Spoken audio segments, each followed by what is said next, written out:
We cannot give job. Universitas kami tidak bisa memberikan pekerjaan. Tapi kami memberikan ilmu pengetahuan. Dari taman kanak-kanak sampai SMA, kami sudah ajarkan kreatif dan entrepreneur. Kita tidak membuat jurusan sendiri, tidak membuka jurusan sendiri. Cuma kita menambah ilmu entrepreneur kepada mereka. Ya.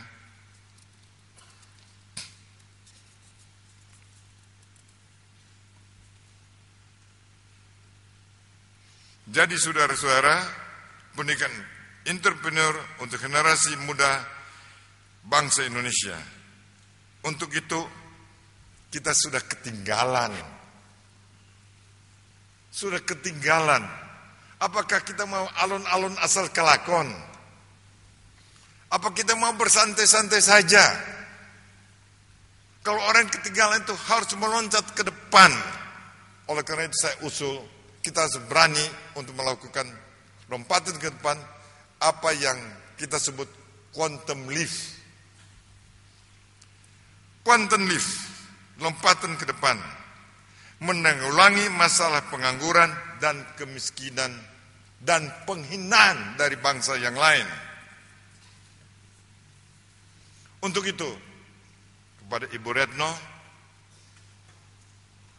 wakil senior daripada wakil rektor senior dari Universitas Gadjah Mada, yang kebetulan teman sekasur dari Pak Menteri. Ya, saya mengusulkan supaya dari pendidikan dasar dan menengah ditambahkan, jangan merubah kurikulum, Ibu Retno, menambahkan sistem kreatif dan entrepreneur. Di sekolah kami punya 11 sekolah. Pak Menteri, Pak Bambang sudah pernah meninjau universitas di sekolah Ciputer, Surabaya. Kita sudah ajarkan kreatif. Dan kemudian kita tambahkan entrepreneur. Dari SMP, apalagi SMA, kita sudah ajar melakukan bisnis. Supaya kelak mereka tamat, sudah bisa melakukan bisnis. Ibu saya kelas 2 sekolah dasar. Menulisnya itu enggak keruan, tapi dia bisa menulis angka-angka. Ayah saya hanya sekolah dasar. Dia meninggal waktu saya umur 12 tahun. Tapi dia punya lingkungan yang entrepreneur. Indonesia tidak ada. Saya kasih beasiswa kepada anak satpam saya. Dia tamat. Dia melamar pekerjaan. Sukar sekali mendapat. Akhirnya dia mungkin hanya menjadi tukang parkir.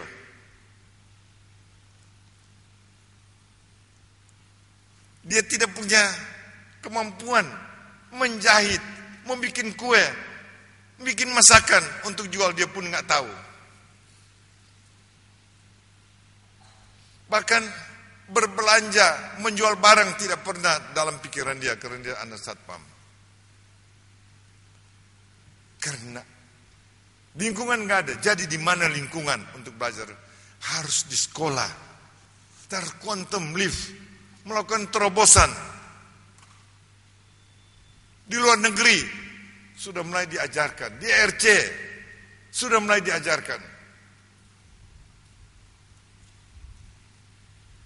Kedua, di pendidikan tinggi seperti Universitas Gadjah Mada harus dibelajar dasar-dasar prinsip di semua jurusan. Entrepreneurship bukan hanya untuk berusaha. Keberanian untuk to be yourself, bukan menjadi ABS. Saya melayani 8 orang gubernur sebagai presiden komisaris saya di Pemohon Jaya. I'm always to be myself. Tapi ternyata berhasil. Mereka tidak minta saya harus ABS. Saya tidak takut saya dicopot dari jabatan saya. Saya berhenti di Pemenang Jaya maupun di Jaya Ancol sesudah saya umur 65 tahun. Saya mengundurkan diri. Memang saya sudah cukup usia. Karena lingkungan saya. Tapi bangsa Indonesia jajah 350 tahun, mayoritas kita tidak ada lingkungan Indonesia. Tidak ada lingkungan tentang berusaha tersebut. Kemudian yang ketiga, dalam konten lift tersebut, kita harus melakukan gerakan nasional, pelatihan-pelatihan dilakukan di luar sekolah. Karang Taruna, itu harus diajarkan tentang prinsip-prinsip entrepreneur. Jadi merupakan gerakan nasional, 81 triliun. Biaya pengentaskan kemiskinan tahun yang lalu, 81 triliun.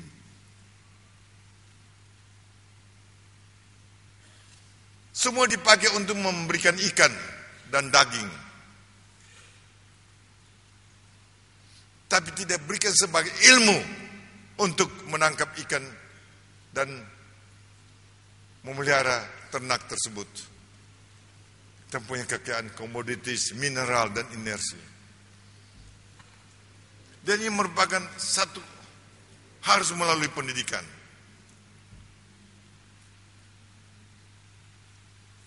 Oleh karena itulah, yang nomor 2 tadi saya katakan di perguruan tinggi. Oleh karena itu saya usulkan kepada perguruan tinggi Indonesia menjadi pusat of excellence dan entrepreneurship. Dan tadi Wakil Rektor Ibu Retno sudah katakan, itu sebagai world class. World class itu dalam bidang apa? Kalau world class seperti sekarang mempelajari ilmu untuk tidak diterapkan, saya kira ibu akan sama dengan orang lain. Kita harus melakukan suatu terobosan yang lebih daripada orang lain lakukan tersebut. Itu saudara Yohanes. Mana Yohanes? Coba berdiri. Nah, dia adalah Direktur Akademi dan Universitas Ciputra dari Ohio University. Ini bapak-bapak profesor. Dia mengatakan kepada saya, Ohio University budgetnya per tahun 35 triliun. Jumlah mahasiswa 60.000. Gajah Mada 55.000, 56.000. Budgetnya setengah triliun. Jadi 70 kali. Dari mana uangnya mereka dapat? Tentu dari uang pendaftaran, uang kuliah. Tapi sebagian daripada uang usaha mereka sendiri sebagai entrepreneur. Kalau Anda mau namatkan para lulusan Gajah Mada, tapi universitas sendiri tidak entrepreneur, maka sukar sekali mahasiswa yang tamat tersebut akan menjadi entrepreneur. Pada waktu di Ohio melakukan research, kalau research tersebut dapat diimplementasi dalam bidang bisnis, sehingga mendatangkan income untuk universitas. Anda lihat itu. Kalau tidak, hanya masuk di rak saja. Kita bikin A ke B, masuk ke rak. Nanti kalau ada kebutuhan bisnismen perlu, dia beli. Saya ketemu dengan Ibu Marta Tilar, mengatakan paling murah saya beli hasil research tentang kosmetik dari universitas cuma 10-20 juta. Kasihan betul. Kasihan betul. Karena pertama, entrepreneur universitas tidak tahu bagaimana memanfaatkan itu. Tidak tahu. Kedua, hasilnya itu tidak tujuan bagaimana kita mau aplikasi, bagaimana kita mau manfaatkan. Dan semua prinsip ini adalah prinsip yang kuat membantu lemah. Sebab saya tahu, Kalau Universitas Tarumanegara, Gajah Mada, seperti Tarumanegara, Prasetya Universitas Ciputra, hasilnya semua untuk membantu yang lemah. Baik pun kalangan mahasiswa sendiri maupun mengentaskan kemiskinan. Walaupun universitas itu kaya, tidak satu sen pun dibagikan kepada para pendiri. Saya tidak menerima gaji, tidak menerima uang kuliah, tidak menerima uang rapat, tidak menerima uang bensin. Bahkan saya keluarkan uang terus. Universitas Ciputra tahun lalu kita selesai 40 miliar investasi kita. Defisit 5 miliar. Tapi bagaimana caranya yang kuat membantu yang lama? The company build to bless. Jadi oleh karena itu, ya, Gajah Mada, supaya pembelajaran, ajarkan dasar-dasar entrepreneurship. Kedua, membuat pelatihan-pelatihan seperti yang akan dimulai tanggal 22 yang akan datang. Pelatihan entrepreneurship, dia dilatih, dia diajarkan, dibina, dan dipraktekkan supaya sejumlah 40 orang tersebut sesudah 3 bulan jadi pengusaha, jadi entrepreneur. Kami sebagai entrepreneur ini ingin yang konkret, bukan teori, bukan hasil research. Pak Joko usulkan kepada saya, Pak Ciputra, ambil doktor di Gajah Mada seperti saya dengan research dokter. Bilang Pak Joko, kalau ambilnya masuk Gajah Mada tersebut, membuat usaha saya besar, membuat saya menjadi perusahaan multinasional, saya mau. Tapi kalau hanya mendapat gelar dokter, untuk saya harus belajar lagi, saya minta maaf. Saya sudah out of concentration. Dan saya bilang minta maaf. Bukannya saya tidak suka, tapi kalau saya harus belajar, saya minta maaf. Oleh karena itu, kursus tersebut, bagaimana 40 orang tersebut menjadi entrepreneur sesudah 3 bulan. Maaf Pak Irwan, saya masih bisa bicara terus ya? Ya, kalau Bapak tinggal 5 menit, Bapak angkat tangan saja. Berarti saya dalam 5 menit harus berangkat, harus berhenti. Ketiga, di Gajah Mada sendiri harus menjadi pusat entrepreneurship. Yaitu apa? Supaya mendirikan holding company. Membawa 3 bagian. Bagian yang nomor 3 tadi. Yang pertama itu, supaya menjadi startup company. Menjadi inkubator. Dan turut saham di perusahaan-perusahaan yang lain.